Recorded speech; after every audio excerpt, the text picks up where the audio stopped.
folks, I'm Benno. This is the shed. Well, guys, I've been mucking around with these tanks today and just got them roughly mounted.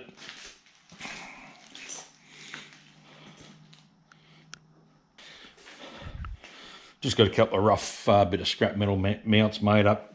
I'm not going to use that sort of mounting. I just set them in there so I could see where it would sit.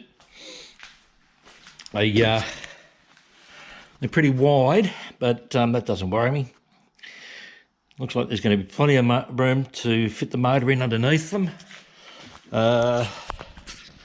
Thinking about making up a small fuel tank to go into the centre here, rather than the electrics.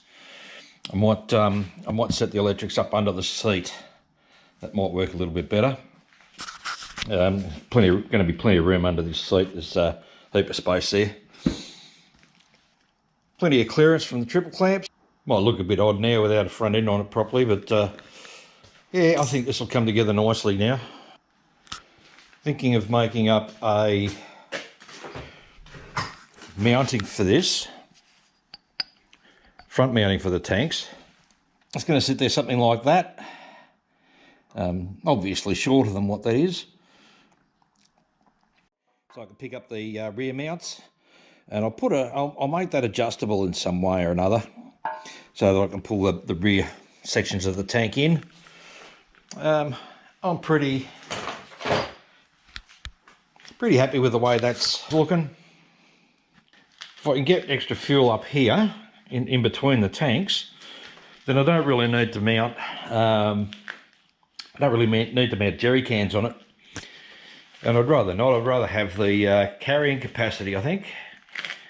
And I can mount a nice big fat pannier on it. Make something up there, and it's also going to have a tow bar coming off it, so it'll be towing a trailer as well. All right, well that's about it, guys. XJ 1983 XJ900. Mid-80s FXD Harley-Davidson tanks, 1980 750C, Honda 750C seat, modifications on the subframe. I'm thinking I may, if I get really excited, I might make up a Springer front end. Yeah, we'll take it from there. All right, guys, so if you haven't subscribed yet and you're watching this, want to see more, hit the subscribe button, hit the like button, give us a like, yeah, thumbs up, and drop a comment. Tell me what you think about this thing. All right, catch us later, guys.